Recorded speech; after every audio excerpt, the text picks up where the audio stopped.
So I was talking with Martin Zender, which I don't get to talk to the guy often, but I was so happy to um, hear his thoughts on, um, the feigned belief going on right now.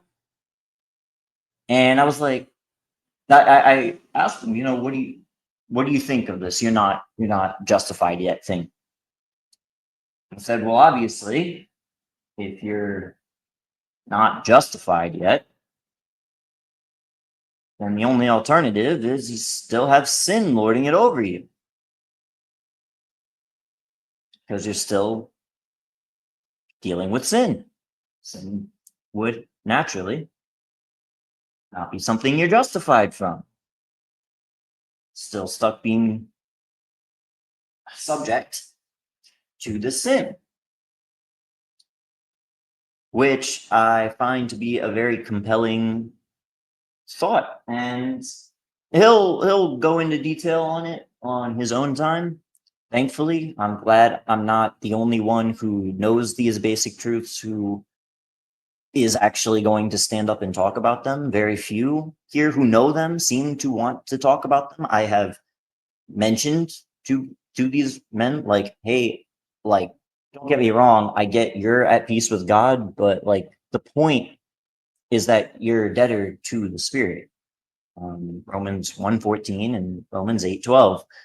Um, the point is to actually stand in the faith. Uh, and I find that uh, even the people that have agreed with me have seemed to be okay with just watching me get spearheaded, I guess.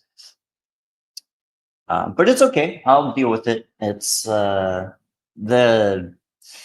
verse in Philippians 1. Martin mentioned it on Friday, and then Rodney actually brought it up in a completely different context yesterday to me. And well, he brought it up to Amaris, but it's totally different context. But it's still true. Um, if I may read it very briefly, it's Philippians 1:27 through 30, where Paul says, be citizens walking worthily of the evangel of Christ, that whether coming and making your acquaintance or being absent, I should be hearing of your concerns, that you are standing firm in one spirit, one soul, competing together in the faith of the evangel.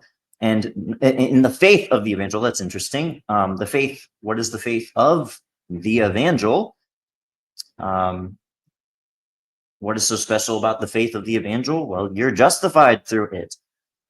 If you are saying you are not justified yet, how can you be competing together in the faith of the evangel? Even the word in is en in Greek. It carries with it the force of identification, identified with whatever is in this thing. The previous noun identified in this.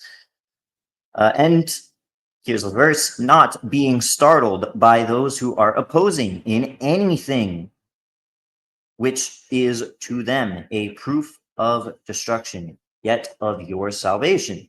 And this from God, for to you it is graciously granted, for Christ's sake, not only to be believing on him, but to be suffering for his sake also. Which is fine. I will suffer on through it, because I will be requited for it at the dais, graciously.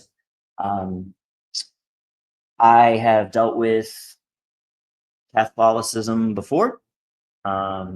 Catholics getting mad that their ability to become holy is in order to be justified is swept out from under their feet, and the same is it's like it's actually like deja vu. It's really no different. And to further compound, it's actually uh, receiving the sequel for me, believe it or not. Such actually the second time I am receiving it. The first time was from people who were still actually in the Catholic Church, and I was like, okay, whatever.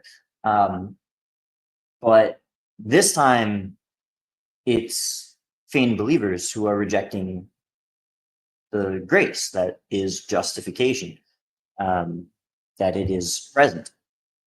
And I just, it's the second one for me. People that I thought were pretty sound in faith, but I guess not.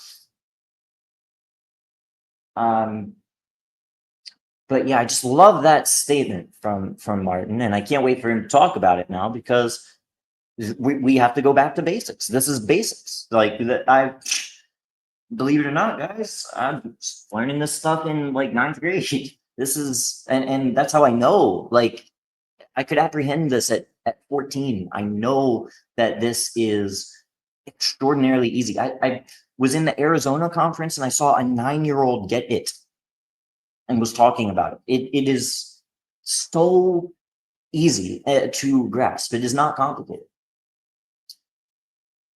So I can't wait for him to mention it because it's one or the other. There really is no in between. You're either under law because sin is lording the law right now unjustly, or you're under grace, which is a justification.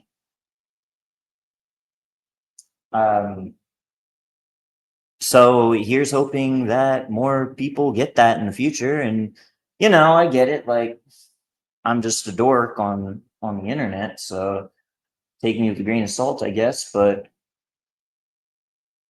then there's going to be a teacher that thankfully reaches more people who will be able to share this great evangel found in Romans 3:21 through 26. It's actually really fun because we just get to like, cool, just read it. And just like that, the best part about it is just what it plainly says.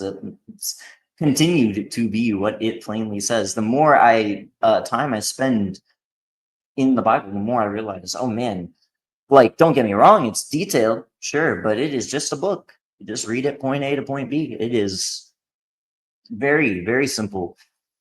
You just look up the definition if you don't know the definition, and at worst, if you aren't confident in the element that is the etymology of the word mixed with the God's usage of the word, or sorry, I'd say you can study those things if you are not confident in the definition Knock gives, which oftentimes Knock just kind of like lists the definitions already listed in the Blue Letter Bible, which is disappointing.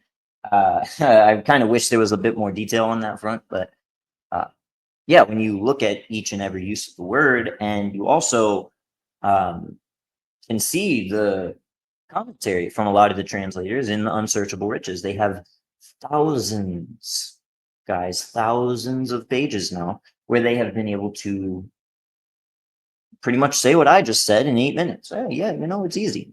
Just read the verse, believe the verse. You can believe it literal if possible. This is extraordinarily simple. Apart from the law, the righteousness of God is manifest through Jesus Christ's faith into all and on all who are believing. So we are being justified gratuitously in his grace. Plain statements, they are the basis by which you grasp peace. I know that a lot of people will get mad about like, oh, you're saying I don't have peace with God? Because I've heard that now. And yeah, yes, I'm saying you cannot have peace with God unless you are justified by faith. It's not just because I'm just coming up with stuff and pulling it out my butt. It's Romans 5:1. Being then justified by faith, we may be having peace toward God through our Lord Jesus Christ. There is no other stated method by which the individual can attain peace with God. Not justified, must not be at peace with God then. Why? Well, because you're still dealing with sin, lording it over you. So instead of that vicious cycle, just believe God. Grace and peace.